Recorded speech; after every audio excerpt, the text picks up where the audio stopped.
711 ईस्वी में मोहम्मद बिन कासिम के नेतृत्व में अरब्स ने अपने पैर सिंध में जमा लिए थे।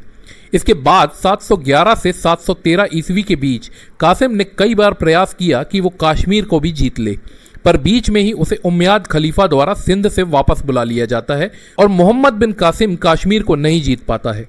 इन दौरान कश्मीर में कारकोटा नाम की एक हिंदू डायनास्टी रूल करती थी, पर इन्होंने बौद्ध धर्म को भी अपने अधीन फलने फूलने दिया था। अरब द्वारा कश्मीर जीतने की अगली कोशिश तब की जाती है जब 723 ईस्वी में अल जुनैद को सिंध का गवर्नर बनाया जाता है, पर करकोटा डायनास्टी के रूलर ललितादित्य मुक्तपिदा ने जुनैद को हराकर उसके कश्मीर जीतने के मंसूबे को नाकाम कर दिया। इसके बाद भी अरब्स द्वारा कई बार कश्मीर जीतने के कई प्रयास किए गए, पर आखिर में अरब्स कश्मीर को नहीं जीत पाए। अरब्स के बाद अब गजनवीज द्वारा कश्मीर को जीतने का प्रयास किया गया।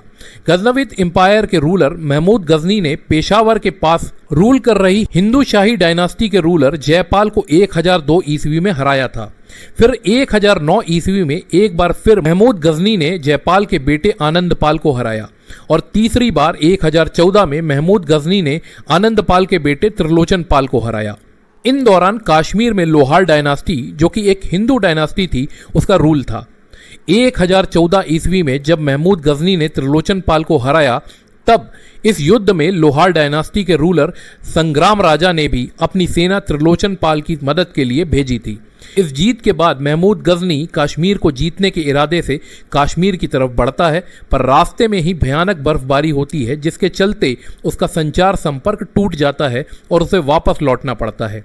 1021 ईस्वी में महमूद द्वारा कश्मीर जीतने का एक और प्रयास किया गया, पर इस बार भी मौसम बिगड़ने से महमूद को खाली हाथी वापस लौटना पड़ा। इसके बाद अगले 300 साल तक कश्मीर में लोहार डायनास्टी का रूल रहता है और 14वीं शताब्दी की शुरुआत में लद्दाख से वहां के मुखिया का बेटा, जिसका कि नाम रिंचान था, वो कश्मीर आता है। कुछ सोर्स बताते हैं कि रिंचान का धर्म बुद्धिस्ट था। कश्मीर के गवर्नर रामचंद्र द्वारा रिंचान को कश्मीर के गगनगिरी में रहने की इजाजत दे दी जाती है। अब इसी दौरान कश्मीर पर मंगोल्स द्वारा हमला कर दिया जाता है। लोहार डायनास्टी के राजा सुहदेव द्वारा इस हमले को रोकने की कोशिश की जाती है, पर नाकाम होकर वो कश्मीर छोड़कर चला जाता है। इस स्थिति का फायदा उठाकर रिंचान रामचंद्र को मरवा देता है और 1320 ईस्वी में खुद को कश्मीर का राजा घोषित कर देता है।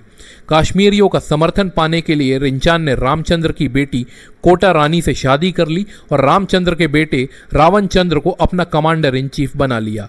इसके साथ ही 1313 ईस्वी में कश्मीर आए हुए इस्लाम धर्म को मानने वाले शाह मीर को रिंचान अपना प्रधानमंत्री बना लेता है। कश्मीर की गद्दी पर बैठने के 1 महीने बाद ही रिंचान को सुहरावर्दी ऑर्डर के सूफी बुलबुल शाह द्वारा इस्लाम में कन्वर्ट कर दिया जाता है।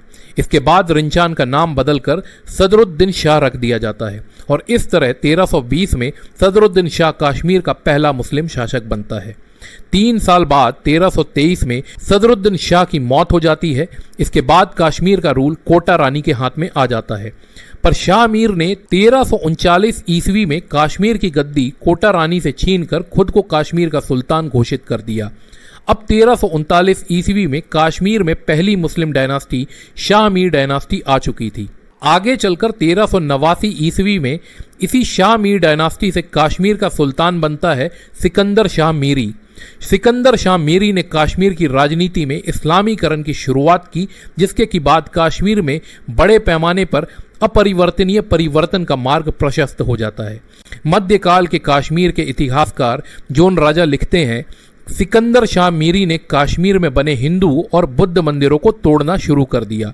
जोन राजा लिखते हैं, सिकंदर ने कश्मीर में बने मार्तंड, विजयेश्वर, चक्रधर, सुरेश्वरी, वाराह और त्रिपुरेश्वर मंदिरों को नष्ट कर दिया। यह भी बोला जाता है कि सिकंदर शाह मीरी ने बुद्ध की स्टैचू को पिघलाकर उसके सिक्के बनवाए। संगीत, नृत्य, जुआ, नशीले पदार्थों पर प्रतिबंध लगा दिया गया और इन सब नियमों को लागू करने के लिए शेखुल इस्लाम नाम से एक ऑफिशियल डिपार्टमेंट बना दिया गया। ब्राह्मणों का जबरन धर्म परिवर्तन किया गया और जो बच गए उन पर जिजिया कर लगा दिया गया। 1389 से लेकर 1413 ईस्वी तक चले सिकंदर शाह मीरी के शासनकाल ने लंबे समय से चली आ रही कश्मीर के टॉलरेंट कल्चर को समाप्त कर दिया। मध्यकाल में लिखी गई किताब राजतरंगिनी के अध्ययन से पता चलता है कि कश्मीर में सिकंदर शाह मीरी द्वारा किए गए इस इस्लामीकरण के पीछे कोब्रविया ऑर्डर के सूफी मीर सैयद अली हमदनी थे। सैयद हमदनी को तैमूर द्वारा ईरान से निष्कासित कर दिया गया था, जिसके बाद वो कश्मीर में आ गया था और सैयद हमदनी के प्रभाव में आकर सिकंदर शाह मीरी ने कश्मीर में इस्लामीकरण की एक अपरिवर्तनीय प्रक्रिया शुरू कर दी थी।